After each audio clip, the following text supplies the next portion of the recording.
Hola a todos, les voy a presentar un caso clínico con el implante PreserFlow MicroShunt para mostrar, pues un poco la versatilidad de este implante en la solución de casos complejos.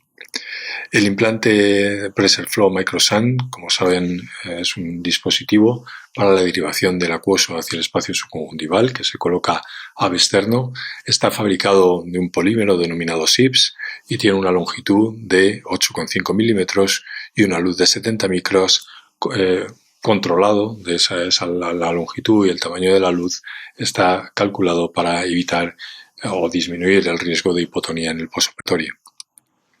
La cirugía se realiza con anestesia tópica y anestesia subconjuntival. Yo utilizo lidocaína al 2% inyectada subconjuntivalmente para favorecer la disección. Luego se realiza una pequeña peritomía disecando de forma adecuada por debajo del tenon, porque el implante tiene que quedar por debajo de la cápsula de tenon. Es importante para evitar la encarceración de la misma en el extremo distal del implante. Se utiliza mitomicina en todos los casos. La dosis en un paciente normal es de 0,4 miligramos por mililitro y se deja durante 2 minutos, aunque en pacientes que puedan tener conjuntivas excesivamente delgadas o con tenon muy delgadas se puede diluir y utilizarla a 0,2 miligramos por mililitro. Para colocarla utilizamos estas esponjas de LASIK que vienen en el kit del dispositivo y que favorecen pues la creación de una ampolla muy difusa, como pueden ver, de gran tamaño y que luego va a definir las características de la ampolla en el postoperatorio. La preincisión se realiza a 3 milímetros del limbo con un cuchillete calibrado. Como pueden ver, esto es importante, ir bastante superficial para poder luego entrar bien en cámara anterior, y posteriormente, una vez que hemos hecho la preincisión con este cuchillete, vamos a realizar una entrada en cámara anterior con una aguja de 25G, una aguja de insulina, y como les digo, pues intentando evitar en la medida de lo posible el uso de viscoelástico, porque la casa pues recomienda no utilizarlo puesto que puede ocluir la luz del dispositivo. Como ven, estamos entrando en cámara anterior, puesto que este dispositivo va a ir alojado en la mayoría de los casos en la cámara anterior. El dispositivo tiene un bisel, como ven, y bueno, pues con ayuda de unas pinzas sin dientes lo hacemos progresar a lo largo del túnel, colocándolo en la cámara anterior y comprobando al final de la implantación que el dispositivo en el extremo distal tiene flujo. Como ven, se empieza a apreciar una pequeña burbuja de humor acuoso en el extremo distal del dispositivo. Luego, posteriormente, se cierra por planos, teniendo cuidado de cerrar la cápsula de tenon sobre el implante para evitar, como les decía, la encarceración del mismo, y luego posteriormente la conjuntiva, como en cualquier otra cirugía filtrante. Les presento el caso de una paciente, mujer de 72 años, pseudofáquica, con un glaucoma primario de ángulo abierto, en estadio moderado y que estaba progresando, una presión intraocular de 26 milímetros de mercurio con tratamiento médico máximo y que estaba diagnosticada de una distrofia granular. Como pueden ver en la fotografía, ya la córnea pues presentaba unos pliegues estromales centrales de descompensación y el recuento endotelial era de 700 células por milímetro cuadrado. Entonces, este caso había que solventarlo de forma quirúrgica. Valoramos las distintas opciones que podíamos tener y un poco por la situación de la paciente, por las comorbilidades, etc., decidimos resolverlo con un implante MicroShunt, pero alojándolo, y yo creo que esta es la principal variante, alojándolo en la cámara posterior para intentar preservar al máximo posible el endotelio corneal. Y así hicimos. Esta es la cirugía. La cirugía es exactamente igual que las que le he presentado, únicamente hay que tener la precaución de hacer el túnel ligeramente más profundo y con la aguja pues dirigirnos, igual que haríamos con una válvula convencional de tubo largo, hacia la cámara posterior, como les decía, siempre asistidos por suero, evitando el viscoelástico, y colocamos el implante como ven en la cámara posterior. Este es el aspecto postoperatorio. Fíjense que el bisel lo colocamos hacia la cara posterior para evitar la encarceración del iris y el aspecto de la cirugía 6 meses posoperatorio con una presión de 14 milímetros de mercurio sin medicación. Decir que, bueno, con este caso quería mostrarles que es posible solventar casos complejos con cirugía mínimamente penetrante. Nada más, muchas gracias. Hola, José María, buenos días y gracias por estar aquí en este debate de tu caso clínico, que es muy interesante, pues involucra nada menos que una técnica que nos hace mucha falta, que es una técnica mínimamente invasiva para el glaucoma, enfermedad, pues que aparte de lo frecuente que es, todos sabemos lo complicado que es de tratar, problemas de fiabilidad del paciente en cuanto al cumplimiento del tratamiento, en fin, todo lo que ya sabes tú desde casa es todo de un modo monográfico casi desde muchos años. Entonces, el implante este es muy interesante, el PerseFlow, el Macrosan, y lo primero que te quería preguntar es qué material es, porque claro, no es un tubo, no es algo que vaya a comunicar a presión atmosférica el espacio subtenoniano con la cámara anterior, tiene algo. Entonces, ¿me puedes explicar un poquito, y a todos los que nos están oyendo, cómo es este material y cómo funciona, cómo regula la presión? Bueno, buenos días, Jorge. Muchas gracias por la invitación. Es un material que se denomina SIPS. Es un polímero, es un plástico que se ha utilizado, se viene utilizando ya desde hace años, se utilizaba para estén cardíacos, con lo cual, bueno, pues se conocía ya cuál era su biocompatibilidad. Y aunque el problema del glaucoma siempre es la cicatrización, pues parece que la respuesta cicatricial que induce pues es algo menor que otros materiales como puede ser la silicona médica, etcétera, ¿no?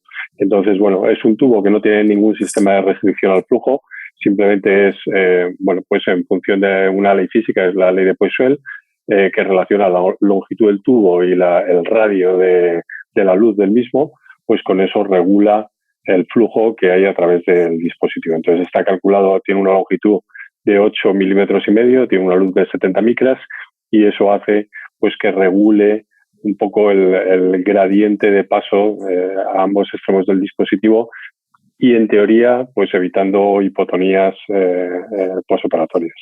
Claro, porque las hipotonías, que son la lacra principal de estos shunt, no se tienen con esta valvulita, ¿verdad? Se tienen, ¿eh? O sea, también es una de las, es una de las complicaciones, además que cada vez con más frecuencia se están reportando. Posiblemente algunas de ellas sean debidas a una inadecuada técnica quirúrgica, porque hay veces que puede haber algo de filtración peritubular, es una pequeña paracentesis, pero el dispositivo se introduce y puede haber algo de filtración peritubular y eso hace que deje de funcionar un poco la ley física que rige el flujo a través del dispositivo.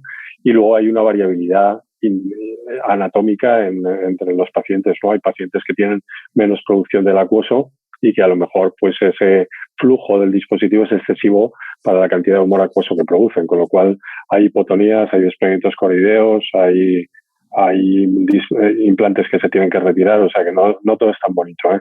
Hombre, posiblemente la incidencia es menor que con una cirugía filtrante convencional, pero no deja de haber problemas de cualquier técnica quirúrgica filtrante de glaucoma. Muy bien, si proyectamos los resultados de estas microválvulas a 5 años, vamos a ver a 5 años, que es un plazo ya medio razonable, estos materiales, que al fin y al cabo son materiales de una densidad y son porosos, pues se pueden impregnar de las proteínas del acuoso, pueden de alguna manera sufrir un decaimiento de su capacidad de filtración. Entonces, ¿tú me podrías decir cuál es el evento más largo que se ha reportado y los resultados documentados que tú sabes a 5 años, si es que los hay publicados? De momento no hay publicados. Yo creo que lo más largo que hay publicado es un estudio monocéntrico a 3 años de las personas que lo desarrollaron. Nosotros es cierto que participamos en los ensayos clínicos para la validación del dispositivo, con lo cual ya tenemos pacientes con más de 5 años de seguimiento, pero no hay ninguna estadística publicada, por ejemplo, a 5 años, con lo cual el seguimiento todavía es muy a medio plazo para una enfermedad como el glaucoma, que es una enfermedad crónica de largo plazo. O sea, estamos todavía, se puede usar como bajo estudio, bajo observación, ¿correcto? Eso es, correcto. La comercialización ha sido relativamente reciente, con lo cual la experiencia ya global es mucho más reciente. A lo mejor es un año o un par de años, como mucho. Muy bien. Me llama la atención que usáis mitomicina al doble de concentración que lo usamos nosotros, es a 0,04. Nosotros usamos a 0,02. Entonces es mucha mitomicina con 2 esponjitas. Eso es mucha mito. con potencial toxicidad conjuntival. En fin, ¿qué te parece esta mano dura de mitomecina que pones ahí? Sí, nosotros empezamos utilizando, todo el mundo empezó utilizando 0,2 miligramos por mililitro con el Pressure Flow, pero posteriormente pues los problemas de fibrosis, de fracaso del implante ha hecho que prácticamente todo el mundo se mueva a 0,4. Lo cierto es que también ese flujo controlado, cuando no hay defectos de técnica, hace que las ampollas sean bastante difusas y que haya pocos problemas de avascularidad de las ampollas. Son ampollas bastante difusas, bastante posteriores. La mitomicina se lava, con lo cual ha aumentado ligeramente el éxito quirúrgico con respecto a cuando usábamos 0,2 y no hay un problema de avascularidad de las ampollas, salvo en aquellos casos con defectos de técnica.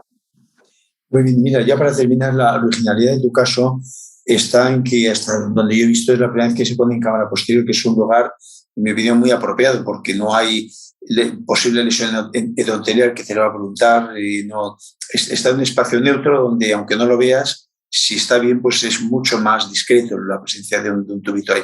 Entonces, ¿qué me cuentas del endotelio y de la ubicación que has buscado? Me parece fenomenal.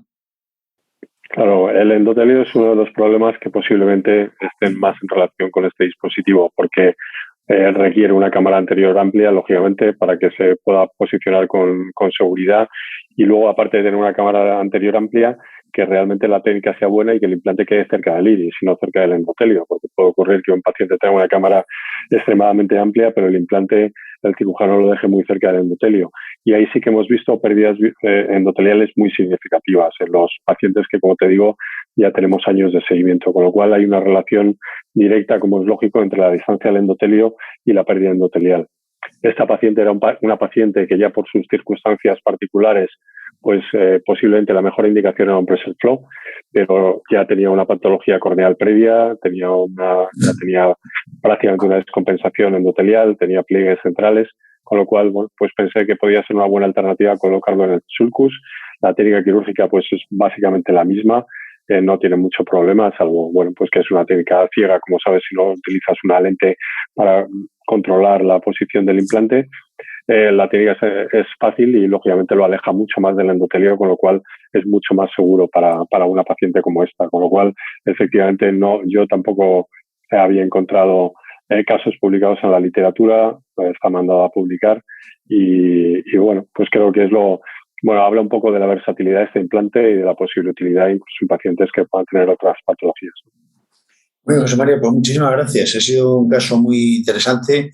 No todo el mundo ha visto esta válvula puesta como se pone en la realidad y aportas mucho valor didáctico en ella, con lo cual te felicito y te agradezco el envío de este caso. ¿De acuerdo? Muchas gracias. Venga, gracias y nos veremos en estos días en otros sitios. Muchas gracias. Un abrazo. Hasta luego, un abrazo.